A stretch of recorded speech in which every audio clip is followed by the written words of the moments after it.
피는 거짓보다 먼저 흐른다. 그날 밤 세상은 숨을 죽였습니다. 바람조차 잠시 멈춘 듯했고 어둠은 유리처럼 단단했죠. 누가 먼저 거짓을 썼는지, 누가 먼저 칼을 들었는지는 아무도 모릅니다. 하지만 단 한 가지 피는 거짓보다 먼저 흘렀다는 사실만은 분명했습니다. 박경신이 죽었습니다. 그리고 주영채는 그 피 위에서 스스로 고백했죠. 내가 죽였다고요. 경신이가 먼저 나 죽이려 했어요. 그 한마디는 단순한 자백이 아니었습니다. 그건 마치 오랜 침묵 끝에 내뱉은 면죄부의 주문 같았어요. 그녀의 목소리는 떨리지 않았고 눈빛은 놀라울 만큼 차분했습니다. 그 안에는 후회도 죄책감도 눈물도 없었어요. 오직 하나 끝까지 살아남겠다는 생존 본능만이 남아 있었습니다. 그리고 그 순간부터 거짓의 세계는 무너지는 대신 또 다른 진실로 재탄생하기 시작했습니다. 공난숙은 그 소식을 들었을 때 손에 쥐고 있던 커피잔을 천천히 내려놓았습니다. 잔 표면에 입김이 닿으며 흐려졌고 그 위로 그녀의 얼굴이 비쳤습니다. 냉정함과 공포 두 가지 색이 동시에 섞인 표정이었죠. 죽었다고. 그녀는 그 한마디를 되뇌며 눈을 감았습니다. 딸이 살인을 저질렀다는 사실보다 그 사실을 세상이 아는 게 더 무서웠습니다. 누가 죽어? 그런 일 없었어. 우리 영채 아무 짓도 안 했어. 그녀의 목소리는 여전히 단단했지만 속은 흔들리고 있었습니다. 비서팀은 즉시 움직였고 언론은 통제됐습니다. 박경신 실종 기사는 허락됐지만 박경신 사망은 절대 금지됐죠. 그게 공난숙의 세상입니다. 진실이 시끄러우면 더 큰 거짓으로 덮으면 그만이죠. 그녀에게 사건이란 도덕이 아니라 이미지였습니다. 우리 집안에 흙이 묻어선 안 돼. 그녀는 그렇게 중얼거렸습니다. 그러나 아무리 닦아도 피냄새는 손끝에 남아 있었습니다. 한편 한혜라는 잠들지 못했습니다. 보고서를 들여다보던 중 한 줄이 눈에 걸렸죠. 공난숙 회장의 별장 5곳 중 한 곳은 위치 불명. 그 문장은 짧았지만 그녀의 심장은 긴장으로 얼어붙었습니다. 위치 불명 그 단어는 그녀에게 단순한 행정 문구가 아니었습니다. 그건 누군가의 숨소리가 사라진 자리라는 의미였으니까요. 별장을 찾았다는 비서의 연락을 받고 그녀는 차를 몰고 직접 나섰습니다. 밤의 숲은 조용했지만 바람 끝엔 묘한 냄새가 섞여 있었습니다. 쇠, 피, 그리고 썩은 흙. 엔진을 끄고 내린 그녀는 조심스레 문을 밀었습니다. 어둠 속에서도 희미하게 보이는 닦인 자국들, 그 위에 덮인 향수 냄새, 그리고 차갑게 남은 바닥. 누군가 철저히 지웠지만 모든 게 더 선명하게 남아 있었죠. 이건 공난숙 짓이야. 그녀는 낮게 중얼거렸습니다. 그 목소리엔 분노보다 슬픔이 더 가까웠습니다. 그녀는 이미 알고 있었어요. 공난숙이 지키는 건 가족이 아니라 체면이고 그 체면을 위해선 누구든 지워버릴 수 있다는 걸요. 집으로 돌아온 한혜라에게 진태석은 분노의 눈빛으로 말합니다. 진태석 차정원, 자기 딸도 아닌데 그렇게 걱정되나? 혜라는 잠시 침묵했습니다. 그리고 한 박자 늦게 담담히 말했죠. 그만 멈춰요. 더 나가면 당신이 만들어온 한혜라가 사라져요. 그건 남을 향한 말이 아니었습니다. 자기 자신에게 던진 말이었죠. 그녀는 기억했습니다. 잃어버린 딸 수아의 마지막 눈빛을. 그 눈 속에는 원망도 분노도 없었어요. 오히려 괜찮아요. 엄마라는 체념이 담겨 있었죠. 그날 이후 한혜라는 매일 조금씩 자신을 가두며 살았습니다. 그리고 오늘 공난숙의 냄새가 밴 공기를 마시며 그녀는 깨달았습니다. 자신이 다시 엄마가 되어가고 있다는 걸요. 그 시각 차정원은 거울 앞에 앉아 있었습니다. 거울 속 자신을 바라보며 한참 동안 아무 말도 하지 않았어요. 손끝이 유리를 스칠 때마다 세상이 조금씩 흔들리는 기분이 들었죠. 허구가 아니라 현실로 만들 거예요. 난 주영채니까. 그녀의 입술은 단단히 닫혀 있었고 그 문장은 마치 주문처럼 공기 속에 맴돌았습니다. 박경신의 죽음을 들었을 때도 정원은 놀라지 않았습니다. 놀라는 얼굴조차 이미 수백 번 연습했으니까요. 하지만 이번엔 달랐어요. 숨이 막히는 듯한 두려움이 밀려왔습니다. 그녀는 깨달았습니다. 이제 연기와 현실의 경계가 사라졌다는 걸요. 그녀 자신조차 어느 쪽이 진짜인지 모르고 있었습니다. 그녀는 책상 위에 놓인 반지 상자를 열었습니다. 안에는 주영채 이름이 새겨진 청첩장이 들어있었죠. 정원은 그것을 바라보며 중얼거렸습니다. 결혼식에 신부가 없으면 큰일 나죠. 그녀는 조용히 웃었습니다. 그 웃음은 피로 물든 현실 속에서 유일한 방패 같았죠. 결혼은 더 이상 사랑이 아니었습니다. 그건 생존의 의식이었습니다. 공난숙은 빠르게 명령을 내렸습니다. 별장 관련 파일 전부 폐기해. 우리 딸은 아무 짓도 안 했어. 알겠지? 그녀는 자신을 믿었습니다. 거짓은 관리할 수 있다고, 세상은 언제나 조작 가능한 무대라고. 그러나 그 순간 문이 열리고 주하늘이 들어왔습니다. 어머니, 더 숨기면 다 무너집니다. 이건 감출 수 있는 일이 아니에요. 누가 감춰달래? 난 내 딸을 지키는 거야. 지키는 게 아니라 가두는 겁니다. 하늘의 목소리는 떨렸지만 확신에 차 있었습니다. 그의 눈엔 분노보다 연민이 담겨 있었어요. 엄마가 그렇게 만든 세상에서 그 애가 미쳐가는 거예요. 그 말에 공난숙은 처음으로 시선을 피했습니다. 그녀는 아들의 눈 속에서 오래전 자신을 본 듯했어요. 젊고 믿었고 무너졌던 시절의 자신을요. 하지만 그녀는 곧 표정을 되찾았습니다. 세상은 순진한 사람을 살려두지 않아. 그녀는 그렇게 말하며 고개를 돌렸습니다. 주영채는 피 묻은 술병 파편을 쥔 채 앉아 있었습니다. 그녀의 손끝은 이미 피로 굳어 있었죠. 하지만 그녀의 표정은 평온했습니다. 경신이 죽었어. 내가 죽였다고. 그녀는 그 말을 속삭이며 천천히 웃었습니다. 그 웃음은 눈물보다 잔인했어요. 그건 끝났다가 아니라 이제 시작이야라는 미소였습니다. 그녀는 믿었습니다. 이제 자신이 진짜 주영채가 될 수 있다고요.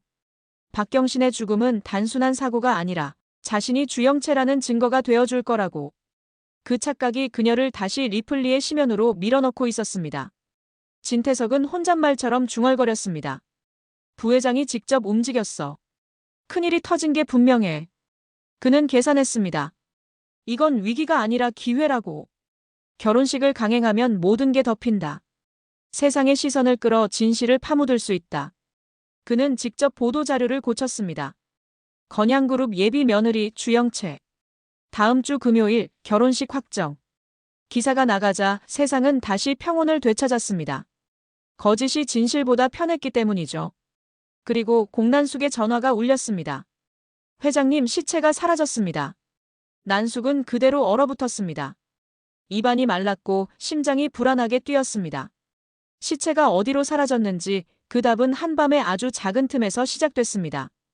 공난숙의 별장 정문에서 2km쯤 떨어진 비포장 도로, 오래된 방범용 가로등 하나가 깜빡이던 그 시간에요. 공난숙의 구실장이 부른 사람들은 이미 안쪽에 흔적을 지우고 있었고 들것에 덮은 흰 천 아래엔 박경신의 몸이 얹혀 있었는데요. 그 들것이 정문을 통과하기 직전에 방향을 틀었습니다. 내비게이션에 찍힌 병원이 아니었고 별장 내부 저장 창고도 아니었는데요. 차를 앞질러 선두에 선 한 대의 벤이 경광봉 없이 손짓만으로 길을 안내했기 때문이었습니다. 그 벤의 번호판을 아는 사람은 거의 없었는데 그 번호를 만든 사람이 한혜라 쪽 라인이었다는 사실을 아는 사람은 더더욱 적었습니다. 겉으로는 공난숙의 팀이 사고 수습을 맡은 것처럼 보였는데요. 실제로는 한혜라의 지시가 그 위를 덮고 있었습니다. 한혜라는 낮게 한마디만 했습니다. 공식 라인은 난숙 쪽으로. 실제 이송은 우리 라인으로. 이 말이 떨어지자 들것을 밀던 남자 둘이 미세하게 걸음을 늦추더니 낡은 창고의 사이드 도어로 방향을 바꿨습니다. 이미 바깥에서 또 다른 사람들이 들어와 있었고 그들의 손에는 멸균 장갑과 진공 패키지된 증거 봉투가 들려 있었습니다. 피가 스며든 술병 파편, 넘어진 의자의 손대, 바닥 모서리에 튄 미세 혈흔까지 한혜라는 이것들을 치우기 위해 모아간 게 아니라 살려두기 위해 모아가고 있었는데요. 이유는 단순했습니다. 진짜를 확인하려면 먼저 거짓의 흔적을 내 손에 쥐어야 하니까요. 주하늘은 그 움직임을 반나절 늦게 눈치챘습니다. 주하늘은 별장 CCTV가 지워진 프레임 사이사이에 남은 타임스탬프의 간격이 비정상적으로 긴 걸 보고 우리 쪽이 아닌 누군가가 끼어들었다는 결론까지는 금방 도달했는데요. 문제는 그 누군가가 공난숙이 아니라 한혜라라는 사실이었습니다. 주하늘은 한혜라에게 전화를 걸지 않았습니다. 대신 직접 쫓아갔죠. 한혜라가 오래전부터 관계를 맺어둔 비공식 의료 네트워크, 이름이 남지 않는 개인 진료소, 그리고 덜어는 폐쇄된 요양원 그 중간 지점으로 불리는 곳을요. 그곳의 문을 열자 소독약 냄새와 함께 아주 낮은 심전도 소리가 흘러나왔습니다. 주하늘은 하네라를 보자마자 한 문장으로 직진했어요. 왜 당신이 시체를 가져갔습니까? 하네라는 눈을 피하지 않았습니다. 시체라니 확인도 안 했잖아요. 그리고 천천히 그러나 정확히 덧붙였습니다. 박경신은 죽지 않았습니다. 아직요. 이 말은 주하늘의 호흡을 한 번 끊어놓기에 충분했습니다. 주하늘은 발을 반걸음 옮겨서 커튼을 젖혔고 그 안에 누운 박경신의 몸을 보았습니다.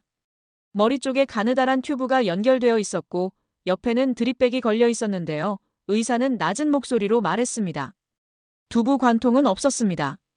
칩두부 타격으로 인한 출혈과 쇼크. 응급처치가 빠르면 살릴 확률이 있고요. 단 깨어나도 기억에 공백이 남을 수 있습니다. 주하늘은 침을 삼키며 물었습니다. 살려서 뭐 하시게요? 하네라는 단 한 단어로 답했습니다. 증언. 그리고 한 박자 뒤에 더 솔직한 진심을 얹었어요. 그리고 확인. 주하늘은 그 확인이라는 단어가 어디를 가리키는지 본능적으로 이해했습니다. 하네라가 누구를 의심하고 있는지도요. 차정원. 아니, 더 정확히 말하면 수아. 하네라는 박경신의 손톱 밑에서 미세한 조직편을 채취해 두라고 지시했습니다. 싸움 흔적 속의 피부편은 때로 말보다 강력한 문장을 남긴다며 술병 파편과 함께 별도로 보관하라고요. 진짜와 가짜를 가르는 건 결국 냄새나 말씨가 아닙니다. 기록과 몸이에요. 이 말은 차갑게 들렸지만 그 안에는 모성의 떨림이 섞여 있었는데요. 자신이 놓친 세월을 보상하려는 마음과 또 한 번 실수하지 않으려는 두려움이 겹쳐진 떨림이었습니다.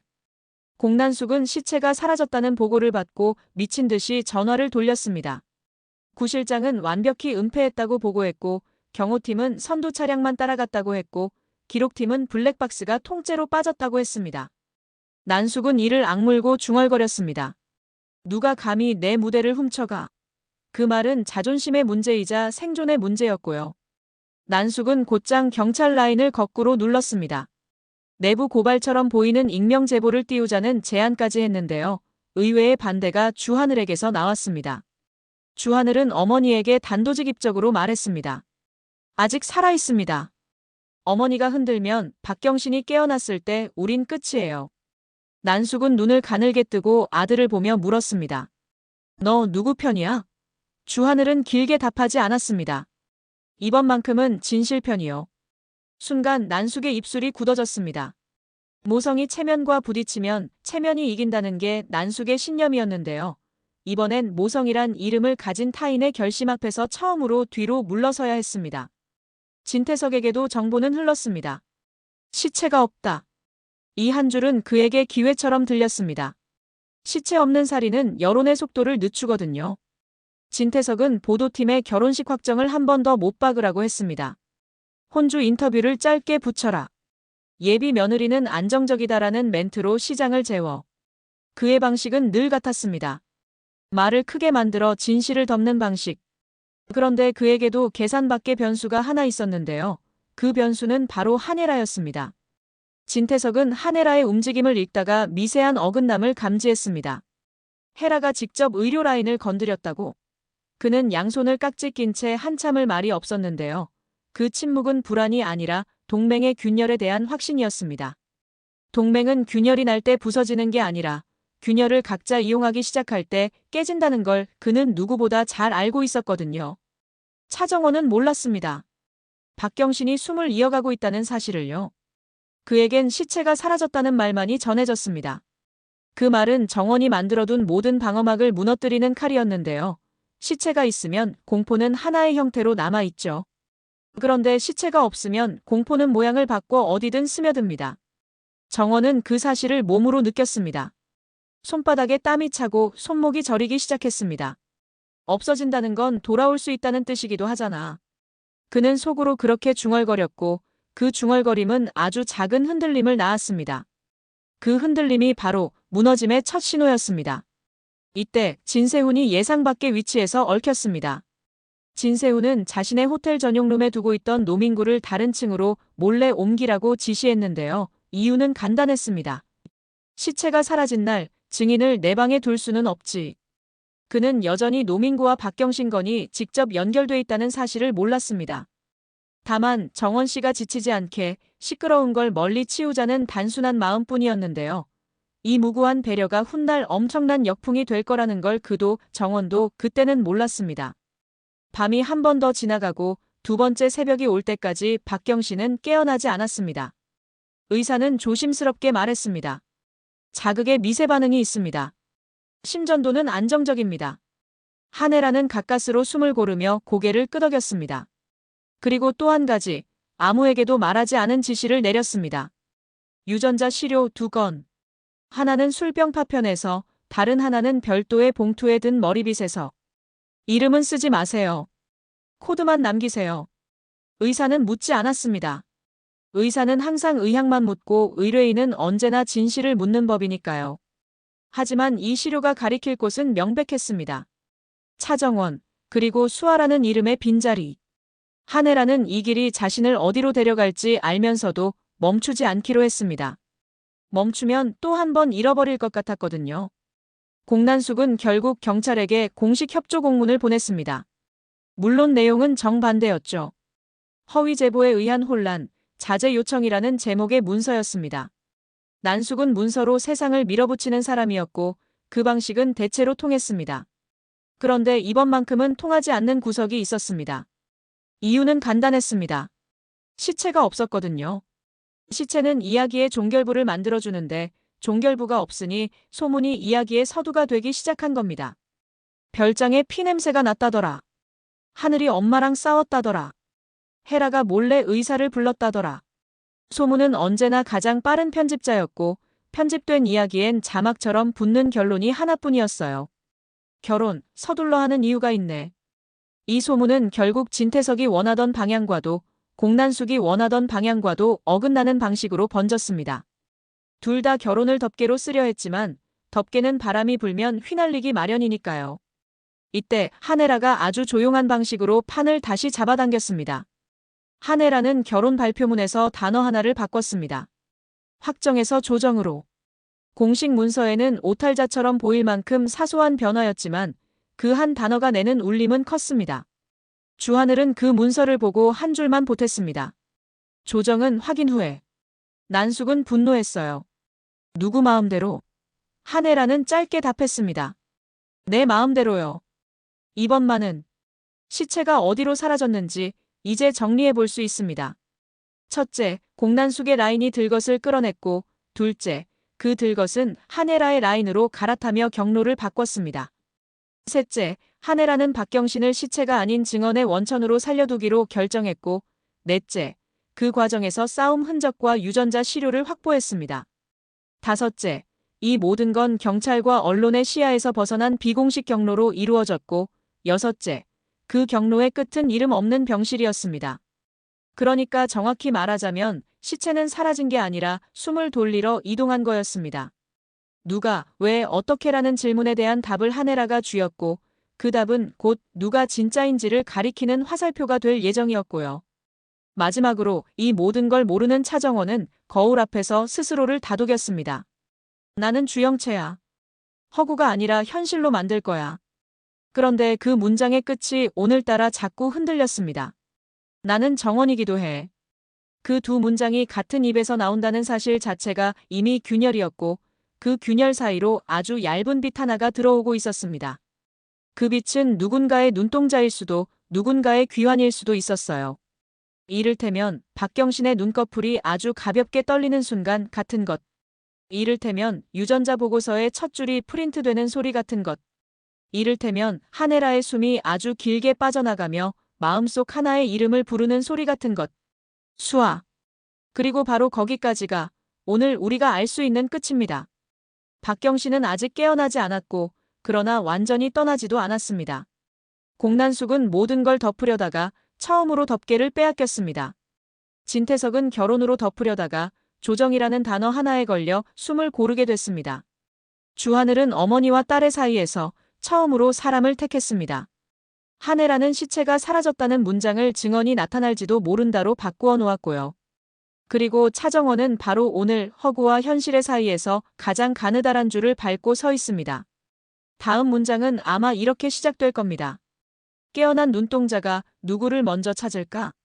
그 눈이 공난숙을 찾는다면 체면이 흔들릴 것이고 한혜라를 찾는다면 모성이 깨어날 것이며 차정원을 찾는다면 거짓이 가장 먼저 심판을 받을 겁니다. 아니면 아무도 찾지 못한 채 기억이 비어있는 쪽에 서 있을 수도 있겠지요. 그럴 경우엔 술병 파편과 손톱 밑에 아주 작은 조각이 대답을 대신할 겁니다. 이름과 혈연, 사랑과 죄책감, 이번엔 말이 아니라 몸이 먼저 증언할 차례니까요.